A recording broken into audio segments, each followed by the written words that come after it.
हम इंसान इस धरती नामक ग्रह पर रहते हैं, जहाँ की कंडीशंस के हिसाब से हमारी बॉडी कुछ इस प्रकार से इवोल्व हुई है। पृथ्वी पर जितनी ग्रेविटी है, जितना एटमॉस्फेरिक प्रेशर है, जितना टेम्परेचर है और जितने बाकी रिसोर्सेस हैं, उन सब का असर हमारी और बाकी जीवों की बॉडी की फॉर्मेशन पर पड़ा है। पर एक सेकेंड, हमारे सोलर सिस्टम में तो पृथ्वी के अलावा भी और कई सारे ग्रह हैं। तो क्या होता अगर मानव सभ्यता पृथ्वी पर नहीं बल्कि किसी और प्लेनेट पर जन्मी होती? कैसी होती हमारी बॉडी अगर प्रकृति ने हमें पृथ्वी पर नहीं बल्कि किसी और प्लेनेट पर जन्म दिया होता? स्वागत है आपका फैक्ट कंपनी पर। आज हम सब मिलकर ये डिस्कस करेंगे कि हमारा शरीर सोलर सिस्टम के अलग अलग ग्रहों पर कैसा होगा। तो चलिए सबसे पहले चलते हैं मरकरी यानी बुध ग्रह पर।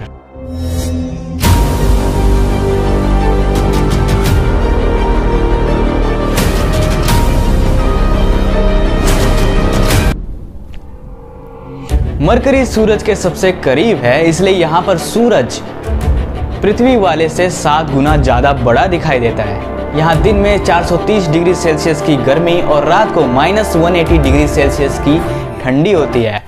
साथ ही साथ यहाँ पर भूकंप और उल्का पिंड आते जाते रहते हैं। और एक बोनस फैक्ट बताऊं, बुध ग्रह पर सांस लेने के लिए हवा है ही नहीं, मतलब बुध ग्रह का कोई भी एटमॉस्फेयर नहीं है। तो अब ये सवाल आता है कि ऐसी भयानक कंडीशंस में रहने के लिए प्रकृति हमारी बॉडी को कैसे तैयार करेगी? ऐसी भयानक कंडीशंस में हमारी मांस और हड्डियां सरवाइव नहीं कर पाएंगी, तो इनकी जगह हमारी बॉडी बनी होगी किसी हार्ड मेटल से, जो कि यहाँ के टेम्परेचर को झेल पाएगी। साथ ही साथ हमारी आंखें सूरज के एक्सपोजर से बचने के लिए मोटे मोटे सनग्लासेस में तब्दील हो जाएगी। साथ ही साथ मरकरी ग्रह पर तो कोई हवा है नहीं, जैसे कि मैंने पहले बताया, तो यहाँ पर हमारी नाक और हमारी फेफड़ों की कोई ज़रूरत नहीं है। यहाँ पर ग्रेविटी थोड़ी कम है, इसकी वजह से हमारी हाइट थोड़ी बढ़ जाएगी। तो कुल मिला के मंगल ग्रह के इंसान कुछ ऐसे होंगे, धातु से बने हुए लंबे पतले सनग्लासेस जैसी आंखों वाले, बिना नाक और फेफड़े वाले इंसान। तो भाई लोग अब चलते हैं सूरज से बहुत दूर मंगल ग्रह पर।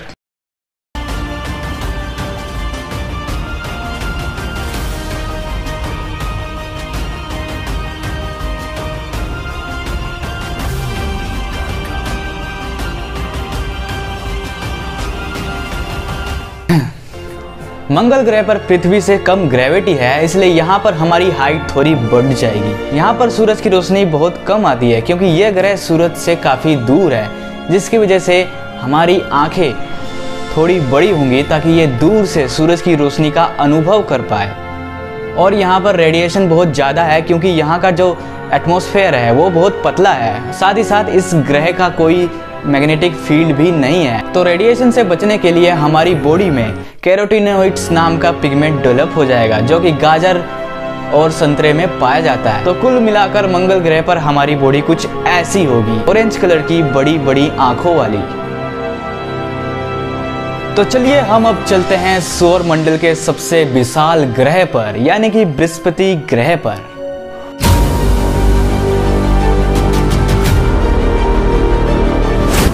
अरे भाई, हम यहाँ आ तो गए हैं, पर लैंड कहाँ करें ये समझ में नहीं आ रहा है, क्योंकि यहाँ पर कोई सॉलिड सरफेस है ही नहीं। यह पूरा प्लेनेट गैस से भरा हुआ है। पर फिर भी हम ये नहीं कह सकते कि जुपिटर प्लेनेट एक गैस का गोला है, क्योंकि अगर हम इसके एटमॉस्फेयर को गहराई से देखेंगे तो हमें ये पता चलेगा कि इसकी गैस इतनी घनी है कि हम इसे लिक्विड भी कह सकते हैं। और यहाँ रहने के लिए हमें इस लिक्विड में तैरना होगा, जिसके लिए हमारे हाथ और पैर इवोल्व हो चुके होंगे। यहाँ की रेडिएशन से बचने के लिए हमारी पीठ पर आइसोपोड्स की तरह एक हार्ड लेयर डेवलप हो चुकी होगी। साथ में यहाँ पे ग्रेविटी बहुत ज़्यादा है, जिसकी वजह से हमारी हाइट बहुत छोटी होगी।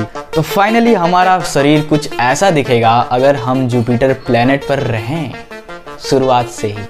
तो चलिए अब चलते हैं सबसे दूर यानी प्लूटो ग्रह पर।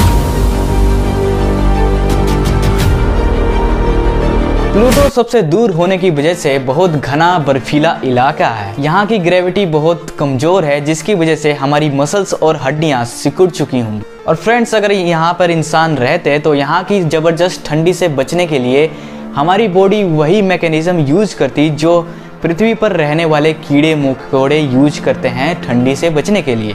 और फाइनली हमारी बॉडी कुछ इस प्रकार होती, लंबी पतली कीड़े मकोड़ों जैसी, हाथ पैर में पंजे के साथ।